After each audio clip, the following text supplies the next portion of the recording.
श्री कृष्ण के मरने के बाद आखिर उनकी पत्नियों का द्वारका का क्या हुआ? क्या आप जानते हैं श्री कृष्ण के शरीर त्यागने के बाद उनकी पत्नियों ने भी अपना शरीर त्याग दिया था, या फिर कोई अन्य कहानी इससे जुड़ी हुई है? चलिए आपको बताते हैं कि आखिर भगवान श्री कृष्ण के बैकुंठ धाम जाने के बाद क्या होता है। आप वीडियो को अंत तक देखिएगा और वीडियो में आगे बढ़ने से पहले हमारे श्री कृष्ण भक्त चैनल को लाइक सब्सक्राइब जरूर करें और साथ ही कमेंट बॉक्स में हरे कृष्णा लिखना ना भूले। महाभारत का घनघोर युद्ध खत्म हुआ। माता गांधारी के श्राप के कारण यदुवंश आपस में ही लड़कर समाप्त हो गए। युद्ध के कारण भगवान श्री कृष्ण के अधिकांश लोग मारे गए। फिर भगवान श्री कृष्ण ने जंगल में जाकर विश्राम किया। वहीं पर एक जरा नामक शिकारी ने भूलवश तीर मार दिया, जो कि भगवान श्री कृष्ण के पैरों में जाकर लगा। जरा ने सोचा कि कोई सुनहरा हिरण है, पर उसको यह बिल्कुल भी आभास नहीं था कि वह भगवान श्री कृष्ण का अंगूठा है। यह भी एक भगवान श्री कृष्ण की लीला ही थी। इसी का बहाना बनाकर भगवान श्री कृष्ण ने अपना देह त्याग कर दिया। बलराम जी ने समुद्र में जाकर समाधि ले ली। उनके जाने के बाद उनकी पत्नियों का क्या हुआ?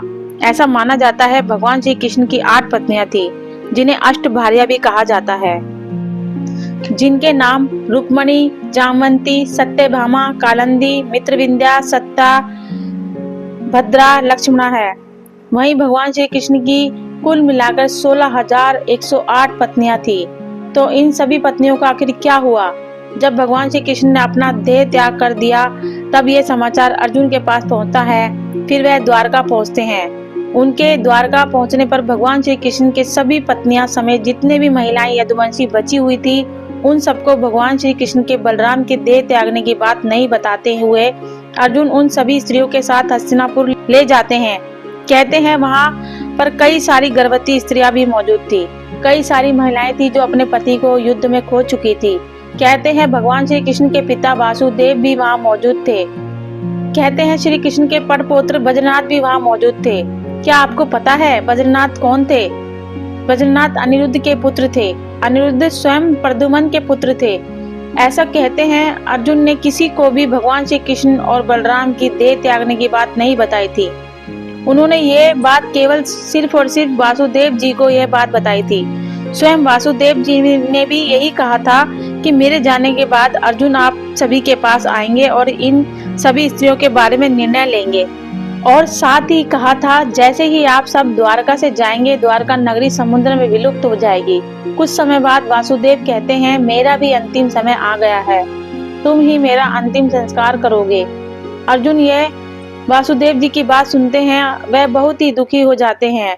तब वह वर्षण वंश के सभी मंत्रियों से मिलते हैं और इस वंश के सभी स्त्री, बालक और बूढ़ों को हस्तिनापुर ले जाने के लिए इंतजाम करते हैं। उस दिन अर्जुन द्वारका में ही रुकते हैं। वहीं सुबह समाचार मिलता है कि स्वयं भगवान श्री कृष्ण के पिता वासुदेव ने भी अपने देह छोड़ दिया है। यह समाचार सुनकर द्वारका में भी फिर से महिलाओं के रोने बिलखने की आवाजें गूंज उठती है। वहीं अर्जुन अपने मामा वासुदेव के संस्कार की तैयारी कर रहे उन्हें नगर से दूर एक स्थान पर ले जाते हैं। उसी समय हजारों की संख्या में द्वारकावासी उनके साथ होते हैं। पीछे पीछे वासुदेव की पत्नियां भी चल रही थी। उनकी 4 पत्नियां थी, देवकी, भद्रा, रोहिणी और मदिरा। जब चिता में आग लगा दी गई तो वही सभी पत्नियां भी उस चिता में जा बैठी। ये भयानक दृश्य देखकर अर्जुन बहुत ही दुखी और निराश हो जाते हैं। उसके बाद अर्जुन उस स्थान पर गए जहां यदुवंशी आपस में लड़कर मरे हुए थे। वहां कई संख्या में वीरों के शव पड़े हुए थे। अर्जुन ने सभी के अंत्येष्टि कर्म किया और 7वें दिन प्रेत विधि कर्म करके अर्जुन सभी द्वारका वासियों के साथ वहां से निकल पड़े। उनके साथ ऊंट, घोड़े, खच्चर, बैल, रथ आदि पर सवार द्वारका वासियों के साथ भगवान श्री कृष्ण की 8 पत्नियां भी और साथ में भगवान श्री कृष्ण के परपोते वज्रनाथ भी थे। कहते हैं यह लाखों लोगों का लश्कर था। अर्जुन के द्वारका से निकलते ही नगरी समुद्र में डूब गई। इस अद्भुत दृश्य को द्वारकावासी अपनी आंखों से देखकर आश्चर्यचकित रह गए, क्योंकि यहाँ पर भगवान श्री कृष्ण का वो वादा, वो बात सच हुई जो उन्होंने जाने से पहले कही थी। उस समय वह सभी बस यही सोच रहे थे कि स्वयं देव की अद्भुत लीला है। यह तब तक रुका था जब तक कि हम सभी द्वारका के बाहर नहीं निकल जाते। रास्ते में भयानक जंगल से होकर गुजर रहे थे। विपचंदन देश में पड़ाव डालते हैं। वहां रहने वाले लुटेरों को जब यह खबर मिलती है कि अर्जुन अकेले ही इतने बड़े जन समुदाय को लेकर हस्तिनापुर जा रहे हैं तो वे धन के लालच में वहां धावा बोल देते हैं। अर्जुन चीख कर लुटेरों को चेतावनी देते हैं, लेकिन लुटेरों पर उनकी चीख का कोई असर नहीं होता। वह लूटपाट करने लगते हैं। वह सिर्फ स्वर्ण आदि ही नहीं लूटते बल्कि सुंदर और जवान महिलाओं को भी लूट रहे थे। उन्हें घसीट घसीट कर अपने साथ ले जा रहे थे और चारों ओर हाहाकार मच जाता है। ऐसे में अर्जुन अपने दिव्य अस्त्रों का प्रयोग करने के लिए स्मरण करते हैं, लेकिन उनकी स्मरण शक्ति लुप्त हो जाती है। कुछ ही देर में उनके तरकस के सभी तीर बाण समाप्त हो जाते हैं। उसके बाद अर्जुन बिना शस्त्र के ही लुटेरों से युद्ध करने लगते हैं। देखते ही देखते सभी स्त्रियों को लेकर भाग जाते हैं।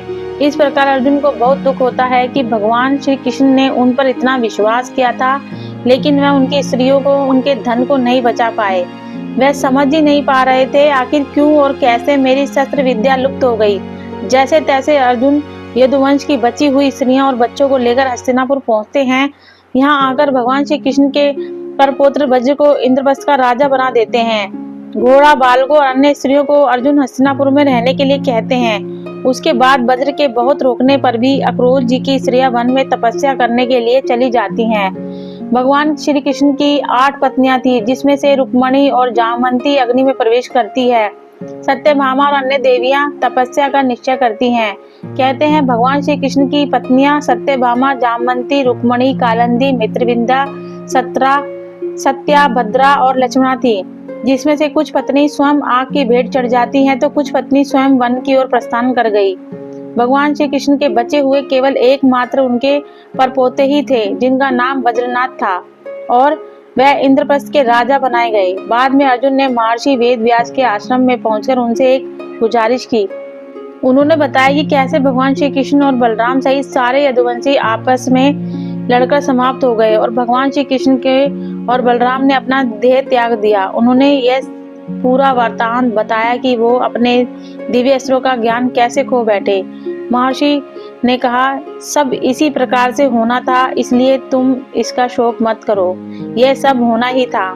और बात रही तुम्हारी युद्ध विद्या की, जब कृष्ण तुम्हारे साथ थे तो खास युद्ध विद्या तुम्हारे साथ रही, लेकिन तुम्हारी युद्ध विद्या एक खास उद्देश्य के लिए तुम्हें दी गई थी और वो उद्देश्य पूरा हो चुका है, इसलिए तुम्हारी युद्ध विद्या जितने भी दिव्य अस्त्रों का ज्ञान था वह सब विलुप्त हो चुका है। तो इस खास प्रसंग के माध्यम से हमने आपको बताया कि कैसे भगवान श्री कृष्ण के देह त्यागने के बाद उनकी सभी पत्नियों का और उनके यदुवंश का आखिर क्या हुआ। ये खास संदर्भ हमें महाभारत की कथा से मिलता है, जहाँ इस घटना के बारे में विस्तार से लिखा गया है। आप भी महाभारत के ग्रंथ को पढ़ सकते हैं। अगर आपको हमारी वीडियो अच्छी लगी है तो चैनल को लाइक सब्सक्राइब जरूर करें और आपको जल्दी ही एक और नई वीडियो आपके लिए हम लेकर आएंगे। जय श्री कृष्ण।